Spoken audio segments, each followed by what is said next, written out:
retrouve pour cette, première séance sur notre formation au langage C. Je vais vous faire une petite présentation, de ce langage, des avantages qu'il peut avoir et surtout, l'utilité que vous auriez à l'apprendre et à l'étudier.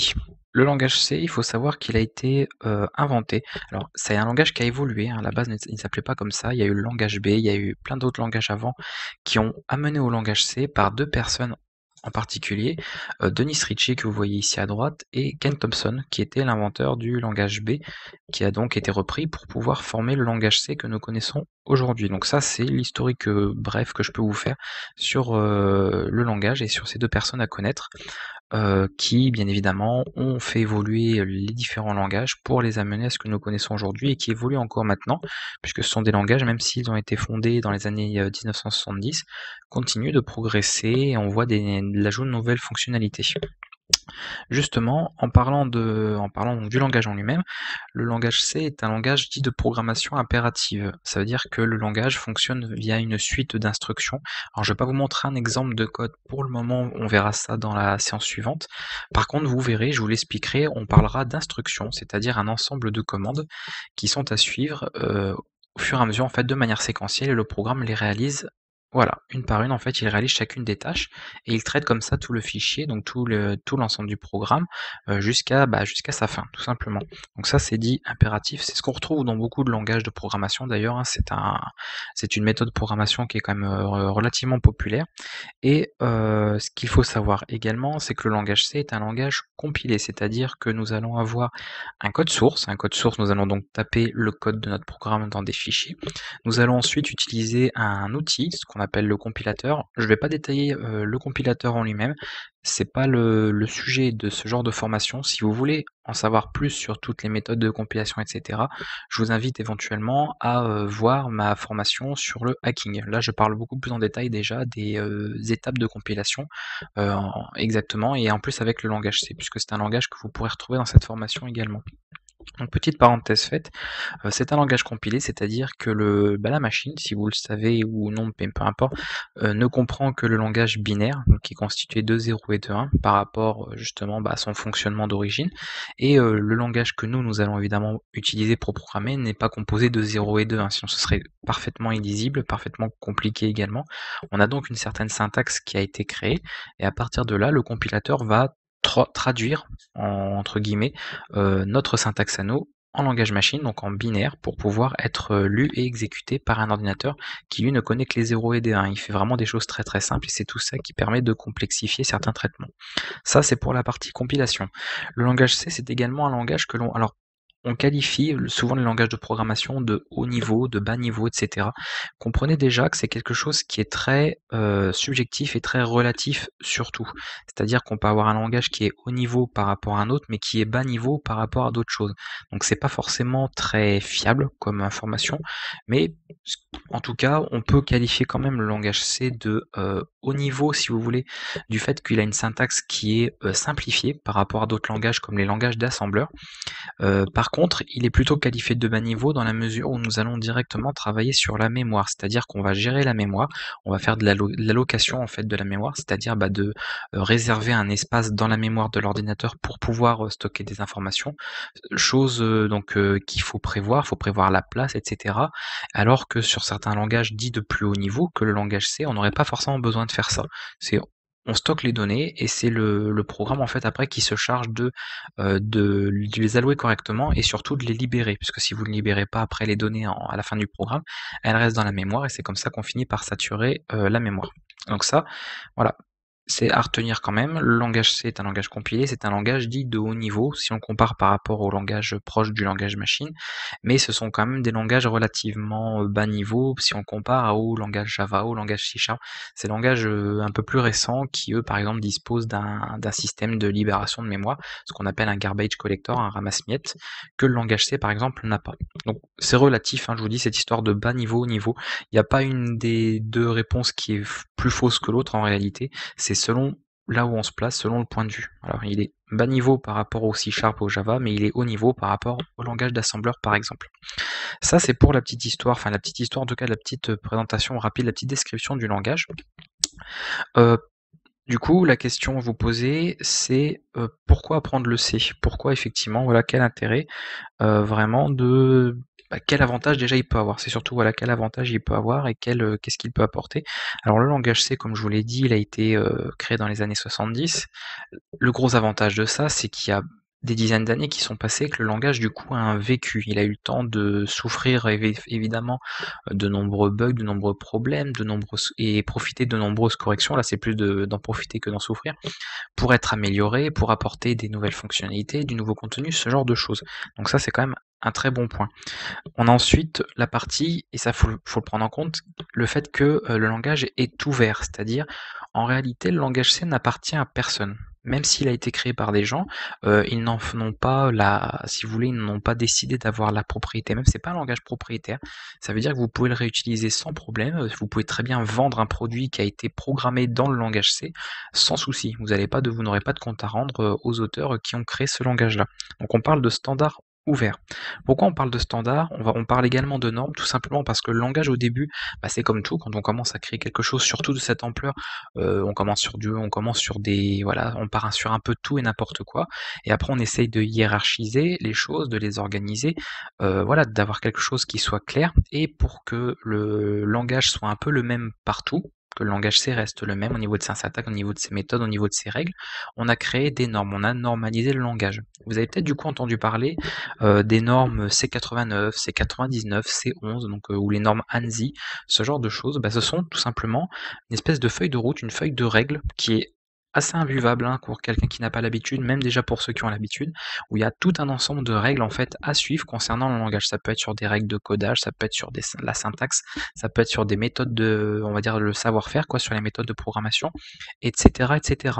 Alors, ils ont utilisé ce terme-là pour, par exemple, C89, puisqu'elle a été initiée en 1989, C99, c'était en 99, et la plus récente, c'est la norme C11 qui a été faite en 2011. Donc vraiment, on va dire validée en 2011. Donc vous voyez, pour un langage qui date des années 70, en 2011, il était encore mis à jour, on avait encore ajouté du contenu, des fonctionnalités. Donc c'est vraiment pas obsolète, du tout, du tout. Et comprenez que tous les langages, même aussi vieux qu'ils soient, de toute manière, peuvent avoir un intérêt encore maintenant, tous. Même des langages moins populaires que le langage C, parce que lui, il a quand même cet avantage-là de s'être vraiment popularisé et d'être devenu une référence en informatique. Ça, c'est un gros point. Euh, Si je devais citer quelques points moins bien, quelques désavantages, quelques inconvénients du langage C, je parlerai avant tout de sa portabilité. Alors contrairement, si on comparait à d'autres langages que vous connaissez peut-être comme le Python, ce genre de choses, peut-être après vous n'avez vraiment absolument aucune connaissance tout ce qui est programmation informatique. Mais sachant en tout cas qu'il y a des langages qui, eux, par exemple, vous programmez, vous codez donc votre petite application, votre jeu, n'importe quoi, et vous pouvez le lancer sur Windows, donc le système que j'ai ici, il fonctionnera. Vous pouvez le déplacer sur macOS, l'exécuter, il fonctionnera. Déplacer sur une distribution GNU Linux, il fonctionnera aussi. Donc ça, c'est l'avantage, c'est portable. On a juste à récupérer le programme, on le lance, point, c'est terminé. Le C ne permet pas de faire ça. Le code est effectivement le même, sauf quelques exceptions, hein, avec des bibliothèques très particulières, mais le code, grâce au standard, il est le même que vous soyez sur Windows ou Linux. Pour afficher quelque chose à l'écran, on fera pareil, peu importe le système. Ça, c'est à retenir, parce que j'ai eu ce genre, et je pourrais avoir ce genre de remarques, en fait, si la syntaxe en fait est la même, par exemple, selon notre OS, oui. Pour afficher du texte, c'est la même. Pour stocker des informations, vous verrez qu'on aura la même syntaxe, peu importe que vous soyez sur Windows ou Linux d'ailleurs.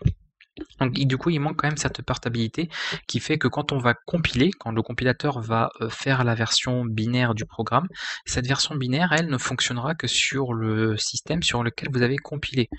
Parce qu'il ne s'agit pas, après il y a des méthodes comme ce qu'on appelle de la cross-compilation qui permet de compiler pour pour un autre support. Mais encore une fois, là on rentre dans quelque chose d'un peu plus complexe, c'est pas ce que je voulais vous montrer en tout cas dans cette formation. Donc si vous êtes sous Windows, si vous compilez votre programme, il fonctionnera que sur un système Windows. Si vous compilez sur macOS, il fonctionnera sur un système Mac, etc., etc. Vous aurez comme ça un exécutable en fonction de l'OS sur lequel vous compilez. Du coup, si on veut avoir quelque chose de portable, par exemple, si on fait un programme, si on voulait qu'il soit portable, il faudrait au minimum le compiler sur Windows, le compiler sur macOS, le compiler sur GNU Linux, pour avoir par exemple la compatibilité avec ces trois systèmes, ce qu'on appellerait un programme ou un jeu, par exemple, multiplateforme. Voilà, c'est dans ce genre de cas-là, une compatibilité multiplateforme. Sinon, un autre point qui peut être assez dérangeant et les personnes qui développent, par exemple, s'il y a des développeurs de Pascal, qui suivent cette vidéo ou d'autres langages, même le langage comme le Python qui est plus récent et qui est évidemment plus haut niveau, heu, vous remarquerez certainement, par la suite en tout cas, et vous le verrez, donc je vous le dis maintenant, que la syntaxe, que l'apprentissage du langage C est à la fois facile parce qu'il y a très peu de concepts. En fait, il y a très peu de choses à savoir, on va dire, au niveau de la base du langage. C'est bah, genre, on va voir telle chose, telle chose, telle chose. En même pas une vingtaine de vidéos, vous verrez on aura fait le tour de tous les concepts du langage. Donc ça va quand même très très vite, ça fait pas beaucoup. Après, on peut bien évidemment les mettre en application pour faire des choses beaucoup plus complexes. Mais les concepts, il y en a très peu. En revanche, la syntaxe du langage en lui-même, sa compréhension des fois, peut paraître un peu compliquée. Ce qui fait que, bah, cette complication en fait dans la syntaxe, dans la manière de programmer, peut amener à beaucoup d'erreurs. Il est récurrent par exemple de faire des bugs parce qu'on a mal alloué la mémoire, parce qu'au niveau de la des chaînes de caractères, vous verrez plus tard quand on gère du texte, pareil, on ne gère pas correctement tout ce qui est côté mémoire et c'est voilà, disons que l'erreur est vite faite avec le langage C, alors que sur d'autres langages, plus haut niveau, ou plus simples dans leur syntaxe, il y en aurait beaucoup moins. Donc attention, si vraiment bah, vous voulez vous lancer là-dedans, il faudra être un minimum rigoureux bien évidemment. Il y a certaines choses qui ne seront pas possibles. Il faudra faire attention. Des fois, le moindre petit caractère différent pourra causer un bug, ce qu'on appelle un bug sur un programme. Maintenant, je pense que bah, si vous n'étiez pas au courant de ça, vous comprenez peut-être pourquoi bah, des systèmes faits par des professionnels, comme bah, votre système d'exploitation, hein, que ce soit Windows, Linux, Mac, ou les logiciels que vous utilisez tous les jours, votre navigateur, votre antivirus, votre logiciel de traitement de texte, souffre de dizaines, de milliers même, dans certains cas, de bugs. Parce que la moindre petite erreur ne pardonne pas. Et je prends l'exemple le langage C, mais on peut retrouver ça dans d'autres langages qui sont assez similaires, bien évidemment.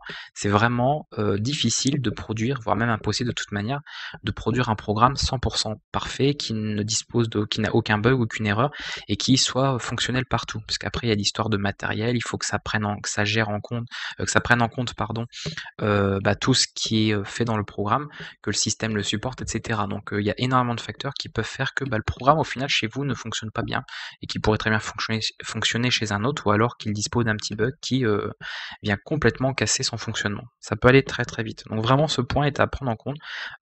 Comme éventuellement un inconvénient du langage C, c'est il rend plus facile les erreurs. Le fait de faire les erreurs, on a plus, voilà, plus tendance à faire des erreurs dans ce langage-là que dans un autre. Du coup, je viendrai sur un autre point pour vous, et j'en avais parlé tout au début, c'est pourquoi au final apprendre le C, qu'est-ce qu'il peut apporter. Ce que je vais vous dire là est purement subjectif, c'est moi ce que je pense personnellement, c'est pas forcément l'avis de tous ou l'avis des autres. Déjà, il faut savoir que c'est un langage, si vous voulez, qui, comme je vous l'ai dit, qui date. Il a pas mal d'années derrière lui, donc forcément il est devenu très populaire. On trouve beaucoup de ressources, beaucoup de contenus sur internet, donc éventuellement beaucoup d'aides si jamais vous étiez bloqué sur quelque chose en particulier. Il est forcément inclus dans tous les appareils électroniques que vous pouvez trouver. En général, quand un constructeur sort un appareil, il s'arrange pour que vous puissiez programmer, en tout cas que le langage C soit compatible dessus. C'est pour ça que à l'heure actuelle, si je prends cette année 2016, le langage C est très utilisé par exemple dans les systèmes embarqués. Si vous avez un drone, si vous connaissez en tout cas même ne serait-ce voilà, que connaître les systèmes de drones ou les petits robots, tout dans la robotique, dans tout ça, dans la domotique, dans les frigos, maintenant on retrouve ça dans les télés, dans n'importe quel appareil comme ça qui sont un petit peu intelligents, ce qu'on appelle des appareils intelligents, vous voyez qu'ils fonctionnent avec des programmes, voilà, ils deviennent de plus en plus sophistiqués. Et bien, dans 95% des cas, peut-être même plus, ces petits systèmes sont programmés en langage C. C'est un langage, je vous le dis, qui est vraiment un standard, qui est devenu une référence un peu partout et qui nous entoure. On est vraiment entouré de programmes, de systèmes qui fonctionnent via ce langage-là. Donc ce serait, je pense en tout cas, dommage de passer à côté de ça. Si vous vous intéressez à la programmation, que vous êtes curieux, vous voulez apprendre quelque chose, je pense que bah, de faire de la programmation et n'avoir jamais fait de C, c'est dommage. C'est dommage de passer à côté de ça, ça me paraît utile. Donc, et en plus, c'est utilisé. Voilà, on l'utilise dans les systèmes embarqués, mais on l'utilise également en programmation système quand il s'agit de faire de la programmation sur les systèmes d'exploitation, sur du serveur, etc. On programme beaucoup en C. On peut le retrouver dans des jeux vidéo. Il y a des jeux vidéo qui sont également faits via ce langage-là. On n'a pas que les langages dont on peut entendre parler, comme le C++ ou le C# par exemple. On a également des jeux qui sont faits en C. On a des applications en temps réel puisque le langage C est quand même, je vous ai dit, avec des concepts il a très peu peu de concept, donc qui se met rapidement en place, ce qui fait qu'il y a beaucoup d'applications de temps réel qui utilisent ce langage-là. On a des bibliothèques également qui permettent par exemple de faciliter le travail des développeurs. En fait, vous avez des fonctionnalités toutes faites et un développeur peut sans problème les réutiliser à son tour dans son propre programme. Il faut comprendre voilà, que ce que vous pourrez programmer pourra être fait sous forme de package en fait et proposé aux autres développeurs qui peuvent s'en servir comme un outil. Donc c'est un peu infini, c'est à partir de rien, vous pouvez avoir quelque chose qui peut être utilisé par quelqu'un d'autre qui produira autre chose et ainsi de suite. C'est une réaction en chaîne et on arrive comme ça à créer des communautés de développeurs qui peuvent se partager un petit peu tout leur savoir-faire et tout leur travail. Et ça c'est je pense une branche qui est très très intéressante et qui devrait être suffisante pour vous donner envie en tout cas de vous lancer dans l'aventure. Voilà, je voulais terminer cette petite vidéo d'introduction avec quelques exemples. J'ai pris que 2 exemples parce qu'il pourrait y en avoir plein, plein, plein, mais j'ai pris 2 gros exemples de projets qui sont faits en majorité avec le langage C. Donc je voulais parler notamment du kernel, donc du noyau Linux. Si vous connaissez ce système d'exploitation, bah, le noyau est fait principalement en C, pas seulement, mais une grosse partie de ce noyau est fait dans ce langage. Donc si vous connaissez, vous savez très bien qu'il y a une grande fiabilité dans ce noyau-là. C'est pas du petit projet, c'est pas quelque chose qui est devenu obsolète, bien au contraire, c'est en train de plus les années passent et puis plus de gens s'intéressent à des systèmes alternatifs. Avant, on vivait toujours beaucoup dans Windows. Il y a eu Mac qui s'est imposé très rapidement sur le marché et il y a de plus en plus de gens qui s'intéressent aux solutions open source, aux solutions pas équivalentes, mais aux solutions, on va dire, alternatives. Donc, si vous connaissez pas, vous pourrez vous renseigner un petit peu là-dessus. Je propose une formation GNU Linux sur la chaîne aussi, donc voilà, vous pourrez retrouver comme ça pas mal de petites choses le concernant. Et il y a également, parce que je parlais de bibliothèque, la SDL, on le verra dans notre formation, c'est une bibliothèque que nous utiliserons, donc vous voyez, c'est pas moi ou c'est pas vous qui aurez créé ce code, on utilisera un code qui a déjà été fait, celui de la SDL qui permet par exemple de manipuler des images. On l'utilise notamment pour faire des jeux vidéo en 2D ou pour gérer du son. On peut gérer des manettes, on peut gérer le clavier et la souris, bref, on peut faire pas mal de petites choses, hein. Donc ça, c'est une bibliothèque que je vous apprendrai à utiliser au cours de cette formation. On pourra faire des petits jeux vidéo, on pourra faire, je vous dis, des petites manipulations d'images, pas mal de petites choses comme ça. Donc voilà 2 gros projets dont on parle assez activement. Il y en a plein d'autres, hein, c'est parce que j'avais pas spécialement envie de faire un listing exhaustif là-dessus. Mais ça, c'est 2 projets en tout cas qui sont bien parlants, qui sont tout à fait d'actualité, qui sont utilisés tous les jours et bien encore maintenant, et qui seront encore utilisés dans 20 ans, sans aucun doute. Voilà, vous avez comme ça quelques petits exemples et moi ça permet comme ça de terminer un petit peu avec cette première séance. J'espère que cette petite intro vous a plu. Alors il s'est pas passé énormément de choses. J'ai surtout parlé, je vous ai présenté pas mal de petites choses, on n'a pas encore vu de code. Dans la prochaine séance, je vous apprendrai bien évidemment à compiler votre premier programme. Donc par rapport, je vous expliquerai bien évidemment quoi faire pour installer les bons outils, les bons programmes, etc. pour pouvoir travailler dans de bonnes conditions. On se retrouve à très bientôt dans une prochaine vidéo dans la séance numéro 2. Ciao.